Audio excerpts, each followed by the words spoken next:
we have Griffin Henderson here. Griffin has been with us since the pretty much almost beginning. Wasn't much long after I moved into this office that we're in now. Well, we've had multiple offices in this office building, but it wasn't much longer after we moved in here that Griffin joined up with us. Kind of funny story. He was here for an interview and I didn't know he was here. And he was like waiting outside for like a long time. And I walked by him a few times. What I don't know if I don't know if like I didn't have my phone on me or if your phone had died or something, or like we just hadn't communicated and then or like he came and he wasn't like I'm here, or like there wasn't like a lobby. So it was just a weird thing where I'm like, hey, whatever. You know, interviews, people show up, people don't show up. So I'm like, whatever, if he shows up, he does. And then it was like a little while and he's like, hey, by the way, I'm here. And I was like, oh, that's you standing outside, look like kind of giving me a awkward look, trying to pick me up. So cool. That's funny. I'd like to chip in on that for 10 seconds. Yeah, go ahead. I was sitting in my car. I got there. It was like, I remember you saying, yeah, just come out, you know, around 10 o'clock or something. And I remember getting there and I just I texted you and I think you're like, yeah, I'll be down in a minute. So I think I walked over to the lobby and like stood there. I didn't see you. And I think I just went, maybe, I don't know if I sat in my car, if I stood outside for a minute. And then I saw a big guy, like right when I showed up, I think it was like right when I showed up, a guy drive off in this white Audi. And I'm like, okay, that might be him. Cause then I looked you up on Instagram and then I'm like, oh, okay, that might be him. Cause it kind of looks like him a little bit. And then what I did was I remember waiting just like 30 minutes or whatever, hanging around. I stood outside. I saw Vicky walk by me. I didn't know who she was at the time, but she kind of gave me this look like, don't mess with me. I was pretty intimidated. And then you showed back up. I was sitting in my car. It wasn't that hot out, so it wasn't a big deal. And you we had this like 3 cases of water and you're like hauling them in. And when I found you on social media, I was like, man, this guy works out. I don't know if he knows I used to be a personal trainer and I used to like not be in too bad a shape. We're probably going to get along great. So I thought about sending you that text, but I'd be like, that'd be kind of weird. So I didn't do that. And then I waited until you got back. And then I'm like, okay, well, hey man, are we still going to do that interview? And you're like, oh, wow, you're actually here. Well, yeah, just come on over whenever you're ready. And I'm like, I'm here. and yeah, I just knew you were busy because you were running around like crazy. And when I went in, every single person that you had a space for was sitting at their desk and dialing. And everyone, I mean, calls were just pouring in. I've never seen anything like that before, ever. And I've never had a job where I had calls coming in like they were. I was like, this is insane. If this is real and people are actually calling us to get stuff, like, oh my gosh, this is game over. So that was really the big thing, that it was like a heaven for me, because I've never had that opportunity before. Awesome. Cool. Love that. And for everybody here, this was pre SLS. This was like just insurance, like me just throwing everything on a credit card, figuring out how things worked. And Griffin, I happened to be lucky with finding Griffin. I met him through a mutual friend of ours at Grant Cardone's office, a guy named Steve. And he introduced us. But what it just goes along to say is that, look, all the people here who are doing well that I got on Indeed, I got lucky, right? If you know someone that you think would be good at this and you refer them to work here, not only is SLS going to remunerate you for it and pay you for it and you get credit for it, but you're giving that person a huge opportunity. And it's a disservice if you don't introduce someone that you think would be doing well to do this, because there's someone that I know would do better than me at this, and I'm like, dude, you got to do this, and he's doing his own thing. The key is Griffin wasn't looking for me. I had to go find Griffin. So I'm going to start here. Griffin, what do you love about your job? What I love about the job is, well, I have to say we're spoiled. And I guess, I don't know if this counts or not, but it's that we have people that expressed interest prior to us reaching out to them. And it's not sometimes, it's always. It's every time. Like, no matter if we're talking to somebody, it is possible that a mistake can get made. And I've learned that no matter what you do with your marketing and promotion, you're always going to bring somebody in. But it's just such a low percentage. That's pretty incredible. And then the second thing, because I can't say that's what I love the most, but is that we are able to create financial freedom and we don't have a cap on our earnings. We can create as much income as we don't want or as we do want, which has got to be the number one incentive for this kind of job. Cool. Thanks, man. Thanks for that. You know, you probably, I mean, I don't think someone can get as, I was going to say the most consistent, but I don't know if that's accurate. I'd say I don't think anyone can be more consistent. I don't think there's a way you can be more consistent per se. And you're definitely top agent here for consistency. I just don't have my list of, 40 something people in front of me, but your consistency is very high. Off the top of my head, you're probably the most consistent person that I can think of, or top three for sure. I think of a few other people that show up every day and do their thing. Mm-hmm. It's always been like that though. Like, and I know Griffin has a lot of responsibilities and he makes it all work. So how do you manage your time to make sure you get done what you get done? Because so many agents have things that come up during the day that can kind of impact that. And like, what do you do to manage your time to make sure that every day you do the work that needs to be done, regardless? Yeah, absolutely. Appreciate that. I like to train each day, not always because I like to actually train. I do train each day because even now I am in a position where I'm in a position where the opportunity to get better is always there. And if you don't take it, you're gonna basically shoot yourself in the foot because you're not going to be as prepared as you could be, or to give, like when I get on the phone for an hour, I'm really blessed, but I say blessed because I've kind of done it for myself. It's like when I go out on the court, if I shoot the ball, there's a very high percentage of chance that it's going to go in as far as insurance goes. Mm-hmm. And cool.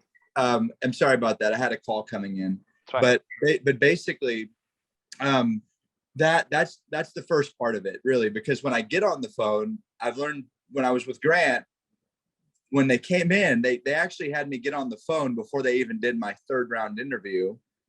And I remember, I know what they wanted. It was great because I was so prepared when I showed up I knew exactly what they wanted to see and what they wanted to hear. And I was able to give them my best version of myself that first day, like we talked about the other day. So I sat down, and when I made calls, I didn't let the phone, because we were using an actual desk phone we had office phones. So I had the phone up to my ear. And when I went to dial with my right hand, because this is my left hand, I didn't put the phone down, and I had a list, and I finished the list. And I went to Todd and I said, I finished the list you gave me. And I think he was kind of like, did that? Like, whoa, you finished the list? I was like, yeah. And of course. And then he said, go through it again. And then I got through it again. I got somebody an appointment or something like that somebody was really interested and wanted to do it right now. And that was really cool to do on my first.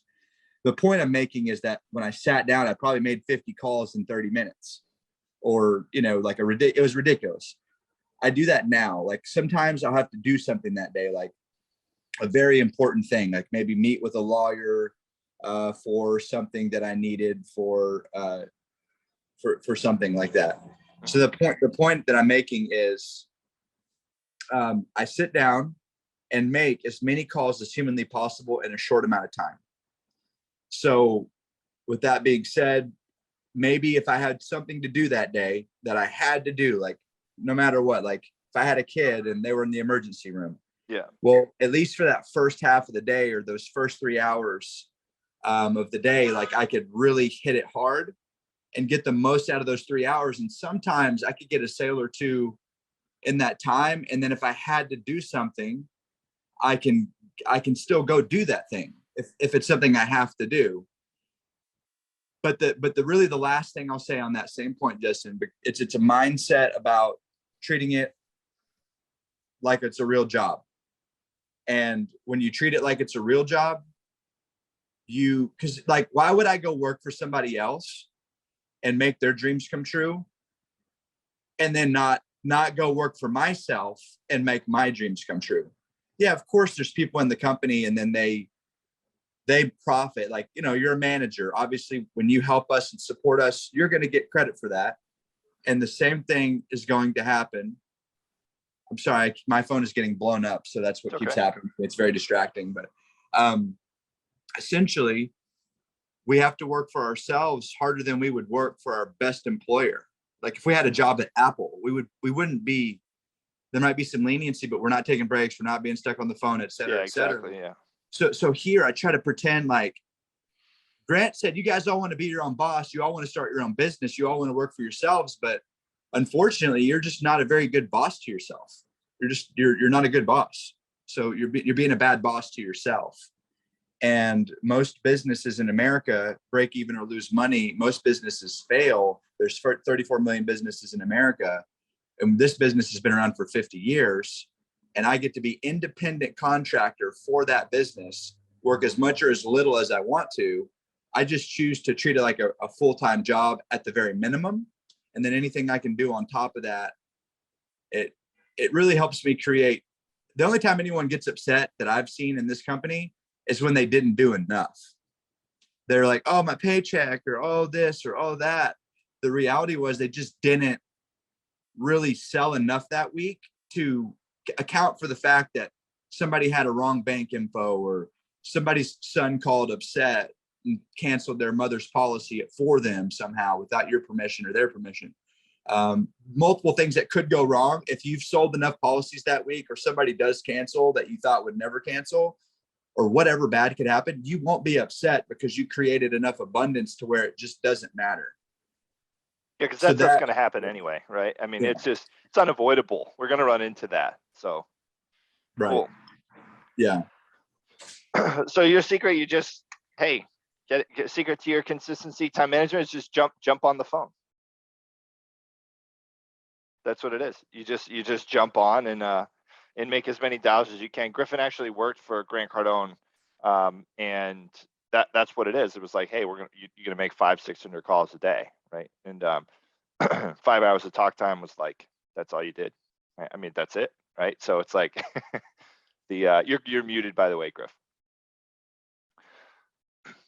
Here, oh, I have to unmute you. My bad. I had it's all good. I'll unmute you here because I had just so people, sometimes people come off. I apologize. You'll have all of my attention units because my wife, I left something in my wife's car and she was blowing my phone up trying to get me to come down and get it. Oh. And so she wasn't very happy. She just brought it back. She brought it up all the way to me. She knew I would need it later. Anyway, it's over. I'm here. It's all good. Cool. Yeah. It's all good. You got that handled. Yeah. So what do you think is your greatest strength?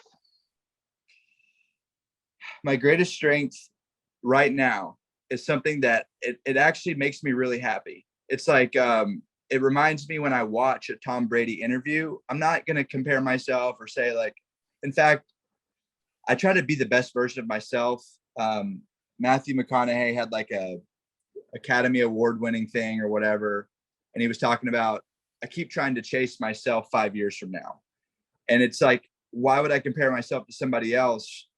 And so my greatest strength right now is that I feel like I'm very good at the job. I'm trying to put it in a way that people are like, oh, wow, this guy, I don't necessarily care what anybody thinks about what I'm about to say, but I feel like I've mastered this job. Like if I sit down, I can get a lot done in a few hours. Like I can get more done in a few hours than I've seen my colleagues get done in 12 hours. Yeah. And if anybody gets upset at me for saying this kind of stuff, I don't apologize. No, it's just statistics. It shows, if you show, I mean, it's okay.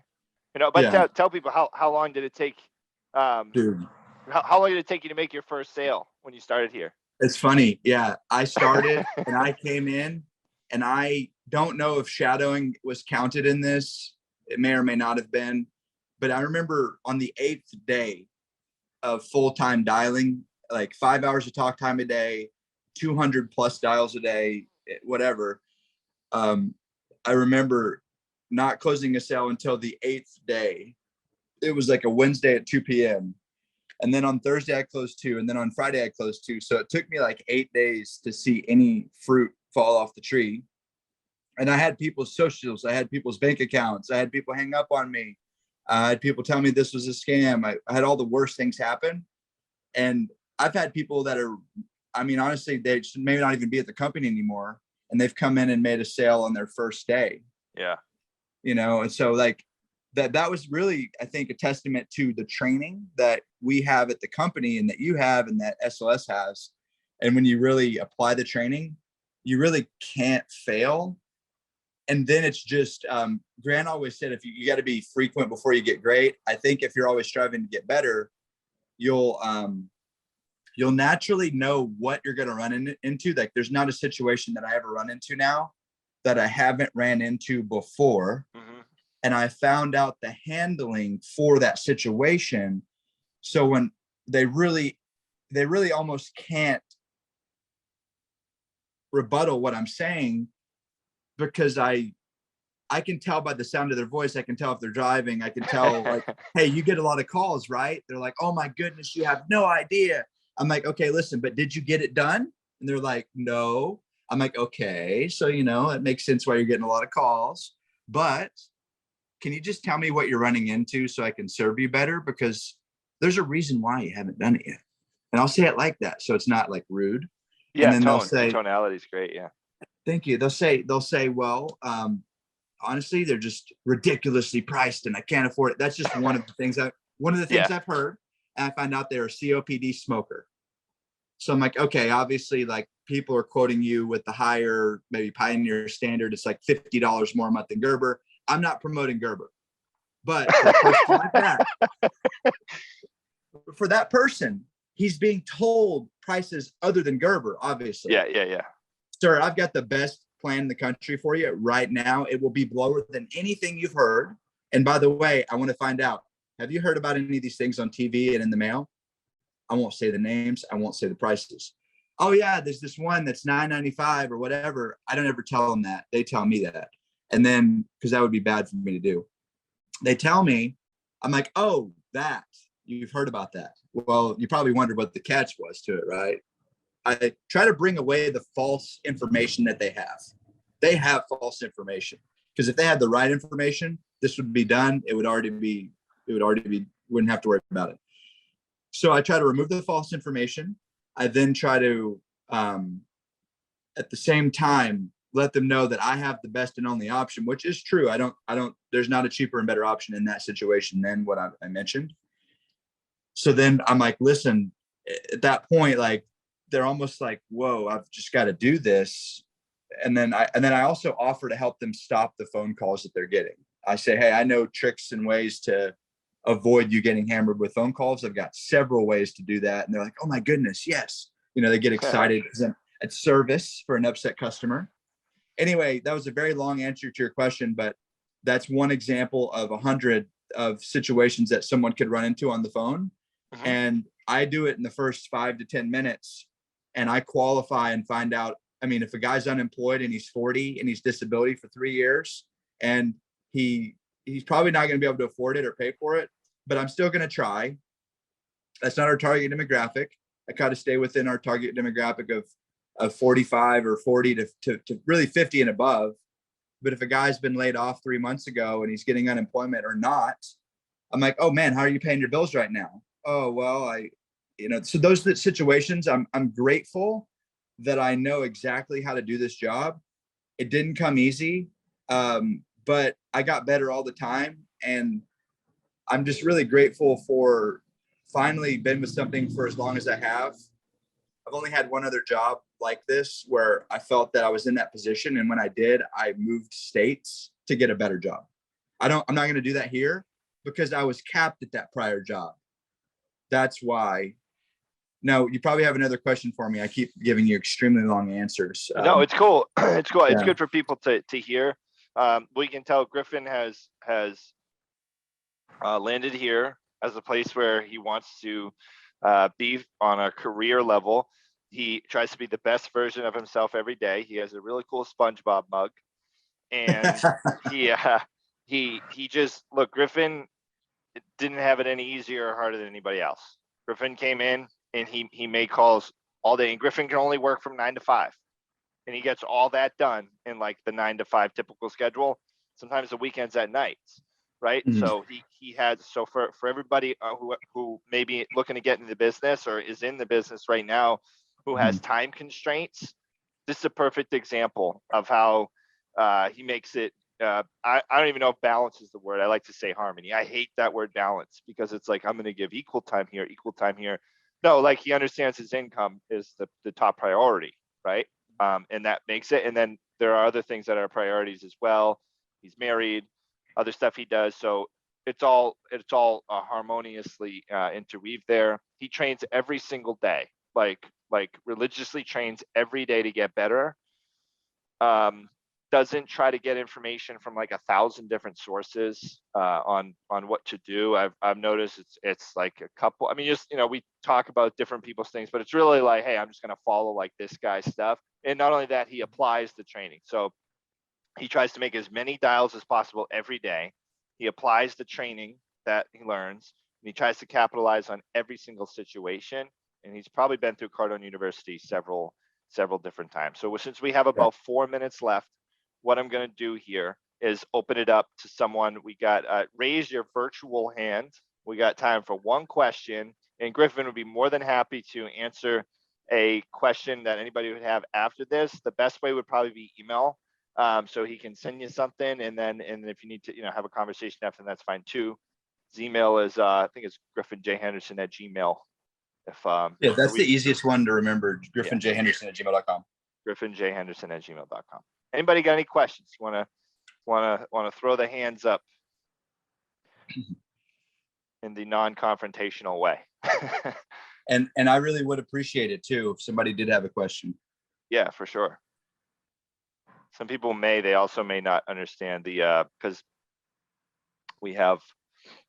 It could be any question you could imagine in your life. I would answer it. I don't care what it's about, actually. There you go. Some people may have tricky kind of figuring out how to raise. Are they able to unmute? Virtual hand? Oh, no. They got to raise their hand. Yeah, or put in the chat that you have a question. I just I'm gonna give everybody to all right. So I just allowed everybody to unmute themselves if you need to. Any questions at all? Any tips? We got like 3 minutes left until that. No, it's early. We're getting the wheels turning. Justin, since nobody's doing it, yeah, they can cut us off anytime. They can interrupt us anytime. What's another question you wanted to ask that maybe you didn't get to ask? What do you think your greatest weakness is? Yeah, I knew that was next. Okay, I had a feeling. I think my greatest weakness is that I get I want to do a lot of different things, and sometimes I do other things. And that's okay, but I know that sometimes I allow it to pull me away from what really would get me closer to my goal faster. I do that too often, like I'll be tired sometime and maybe I'll come lay down and watch a movie, not during the middle of the day, or I'll get into something during the day that really could wait until like Sunday night or Saturday night and not affect the main hours. Those are things that I know could be done. I guess sometimes I just want to cross them off. Maybe I could do them early before work or right before bed, but sometimes I don't utilize that time very well. So I'm always monitoring that to fix it. I do come off to people as cocky, arrogant, conceited, narcissist. But I don't know that that's necessarily like something I should worry myself about, because that's. I think some people don't like people who know when they're good at something. that can happen too. Like you're confident that, and you know that you're good at this. And sometimes maybe that could be interpreted that way. I Yeah, don't, so, for but sure. It thank you definitely for does. sharing Yeah. that. Thank you for being And transparent about that. yeah, and I appreciate it. I just learned, like, love yourself so you can love others. And there's enough people that are going to put me down no matter what I do, that I got to be my best friend, and then it allows me to be best friends to others. So I appreciate you guys listening to me, if you are listening, and thank you, Justin, for doing this morning. For sure. Yeah. Cool. Thanks, Griff. Yeah, thank you. And thank you everybody for being on here. We're going to end the recording